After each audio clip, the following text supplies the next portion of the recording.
Ora viva, Manuel Moreira, Medicina Tradicional Chinesa, Macrobiótica, Arte de Viver com Saúde. Hoje quero-vos falar aqui sobre como tratar a tuberculose e outras doenças respiratórias, não é?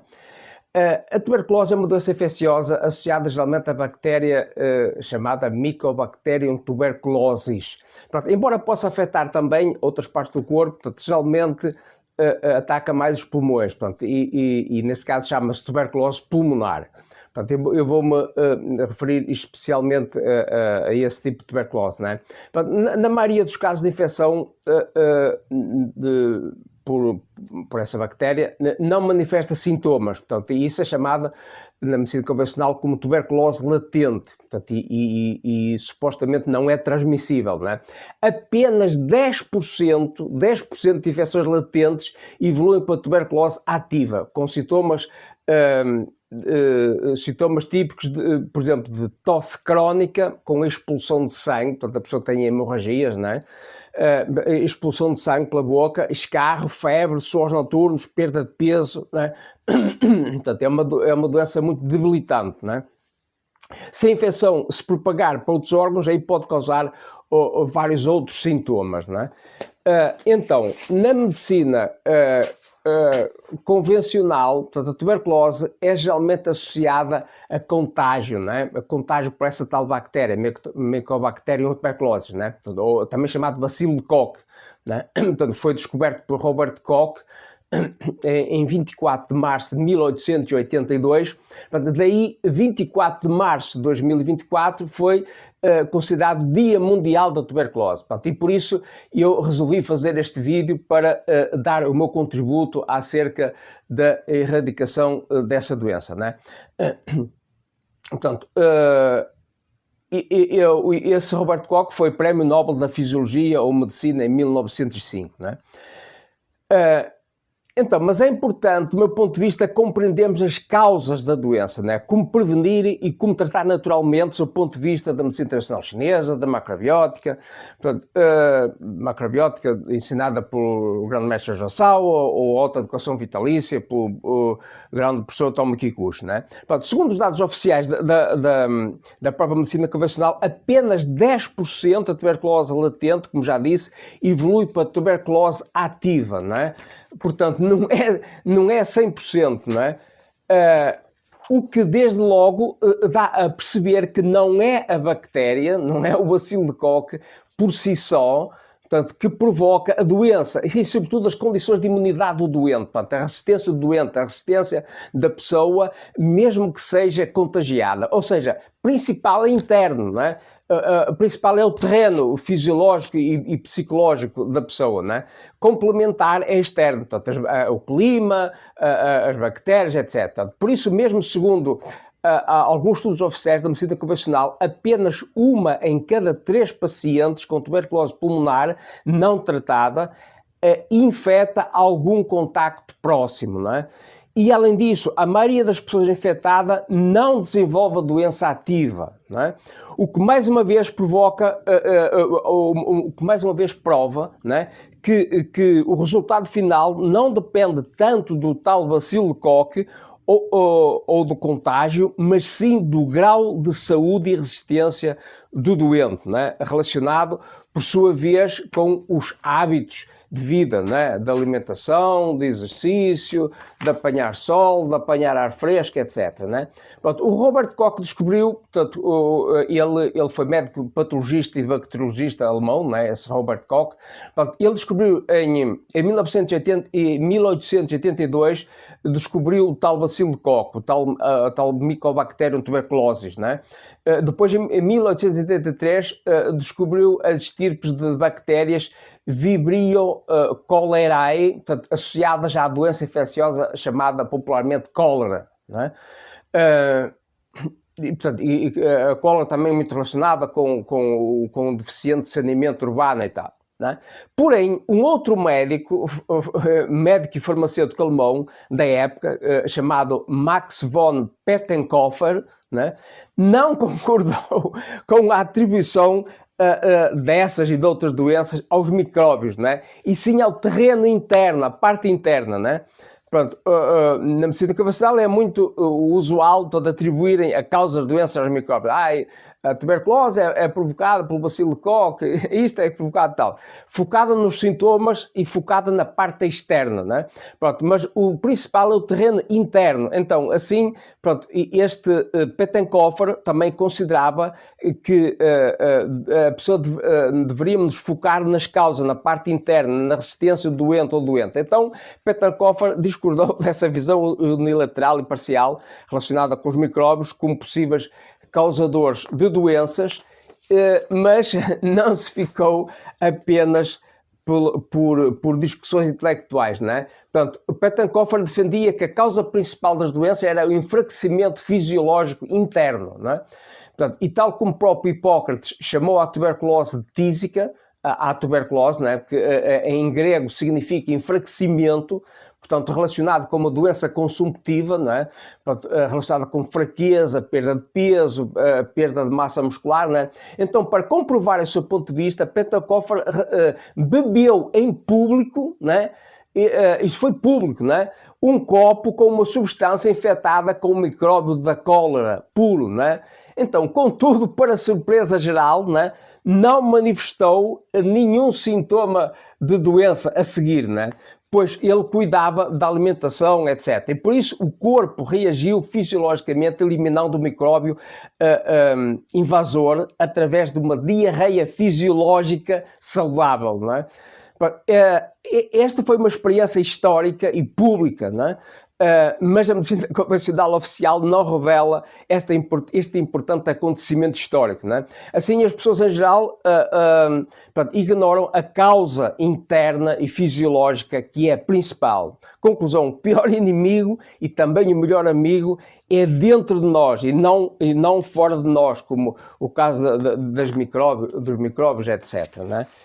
Então, muitas personalidades famosas morreram de tuberculose, incluindo, por exemplo, o caso de Dom Pedro I do Brasil, portanto, que foi Dom Pedro IV de Portugal, foi o primeiro imperador do Brasil, morreu em 1834 de tuberculose, com apenas 35 anos de idade, não é?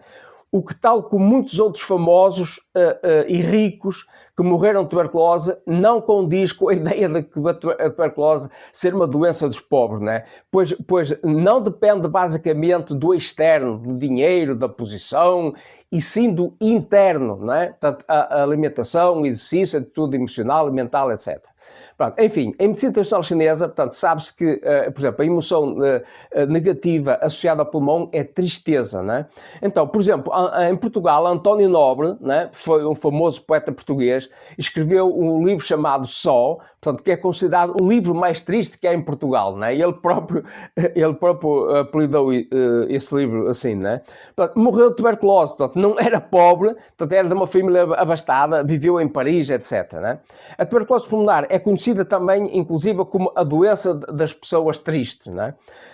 Portanto, o isolamento, o confinamento, a solidão enfraquece a energia do pulmão, portanto, e das vias respiratórias. Portanto, a pessoa apanhando sol, ar puro, respirando ar puro, né? Principalmente da montanha, do campo, tendo convívio, diversão, alegria, exercício, portanto, isso fortalece os pulmões e a função respiratória, né? Então, por exemplo, um outro exemplo histórico é de Jojo Osawa, fundador da macrobiótica Zen, né? O Jojo Osawa, esse japonês, curou-se de tuberculose no Japão graças à macrobiótica, portanto, na altura não era assim chamada, né? Mas receitado por um médico japonês chamado Ishizuka Sagen, né? Portanto, era um médico do exército imperial japonês, portanto, muito famoso, né? E ele baseou isso na medicina tradicional chinesa, que foi levada para o Japão, né?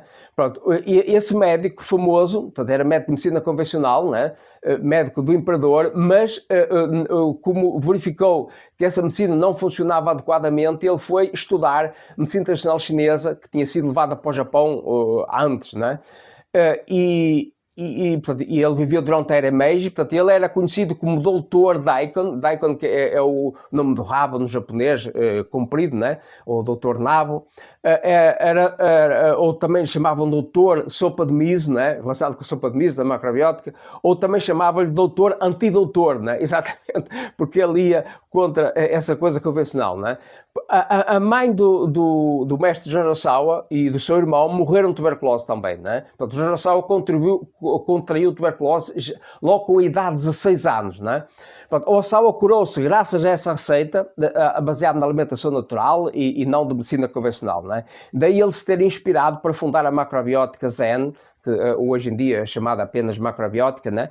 E divulgá-lo pelo mundo inteiro. Portanto, esse surto de tuberculose se desenvolveu no Japão devido à alteração da dieta tradicional, pronto, moderna, ocidental, né? Carregado de açúcar, leite, carne, medicamentos químicos, etc. Que em conjunto com o isolamento e outros fatores acidifica o sangue, intoxica, enfraquece a pessoa, portanto, diminui a resistência e, portanto, a imunidade da pessoa, né? Essa é que é a causa fundamental, né?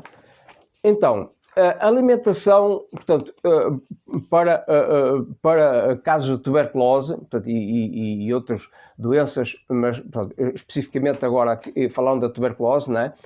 Portanto, os pulmões e o sistema respiratório, em termos de medicina tradicional chinesa, pertence ao elemento metal. Portanto, o sabor associado é o sabor picante, né? Então, alimentos picantes têm uma afinidade com o pulmão. Portanto, existem várias receitas, até mesmo no Brasil, por exemplo, de xaropes, né? Com plantas picantes, com gengibre, etc., né?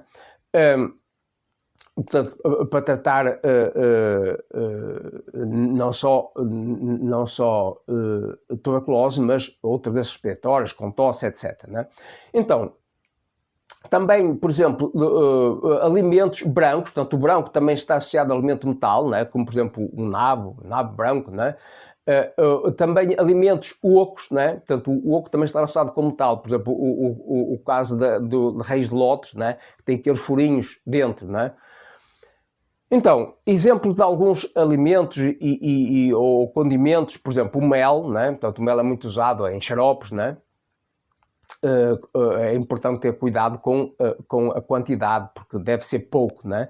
O gengibre também, por exemplo, também em medicina chinesa, por exemplo, as folhas de orquídeas, portanto, são boas para tuberculose pulmonar, vômito de sangue, eliminação de sangue pela boca, cascas de pera, lubrificam os pulmões e também úteis para caso de vômito de sangue, o fruto do lúpulo, também é usado para tuberculose pulmonar em medicina chinesa, né?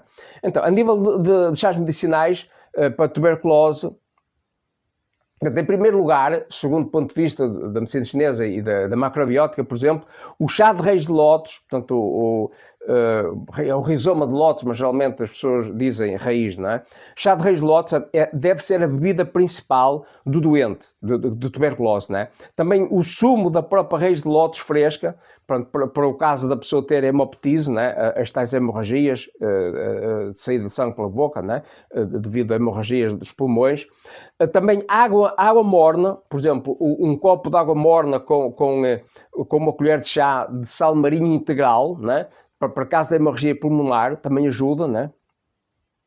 Também cabelo carbonizado, há uma receita na macrobiótica feita com cabelo carbonizado. Também, por exemplo, no caso de febre, cataplasma de tofu.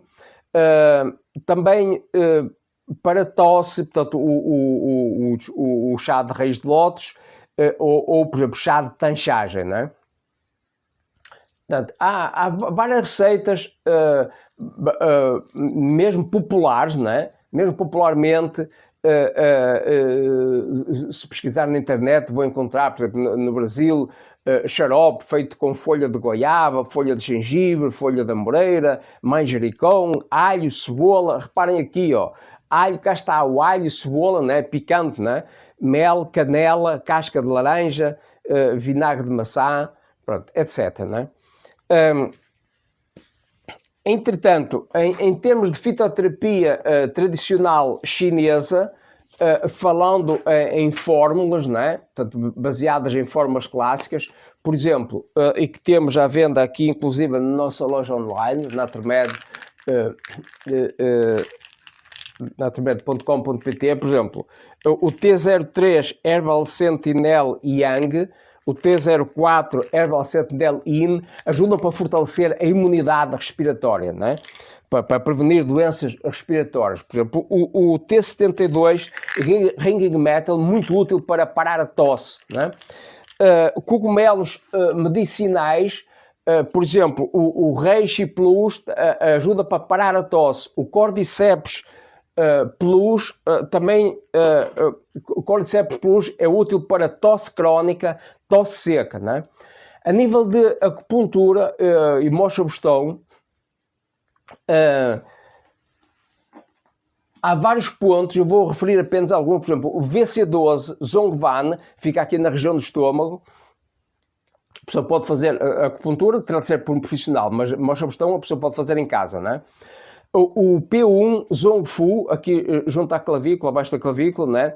B13 Feishu, à altura entre D3 e D4, entre a terceira e a quarta vértebras dorsais, aqui nas costas, entre as omoplatas, né? São os pontos Shu das costas, do pulmão. O vasogovernador 12, Shenzhou, que também fica a esse nível, mas sobre a própria coluna. Portanto, estes pontos são fundamentais em casos de tuberculose pulmonar, né? A nível de motion stone ou acupuntura, caso a pessoa queira fazer, né? E que será vantajoso fazer, pelo menos motion stone, né? Pode fazer em casa. O estômago 36, Zhu San Li, chamado ponto da longevidade, né? Abaixo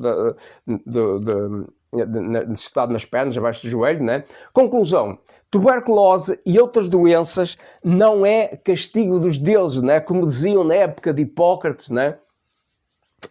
Não é também culpa dos micróbios, né? Não é que isso não tenha a sua influência, mas não é a causa principal. Portanto, as causas, a solução é dentro de nós, através da adoção de hábitos saudáveis, alimentação apropriada, né? com cereais integrais, por exemplo, arroz integral, e vegetais como aqueles que referi, né? Portanto, há uma atitude emocional e mental adequada, exercício, apanhar sol, né? Conviver, portanto, essa é a solução, né? Era esta a mensagem que eu tinha para vos trazer hoje, e se precisarem de alguma consulta ou quiserem algum aconselhamento, falem comigo, tenho os meus contactos na descrição do vídeo. Um grande abraço, Manuel Moreira, até sempre, até o próximo vídeo.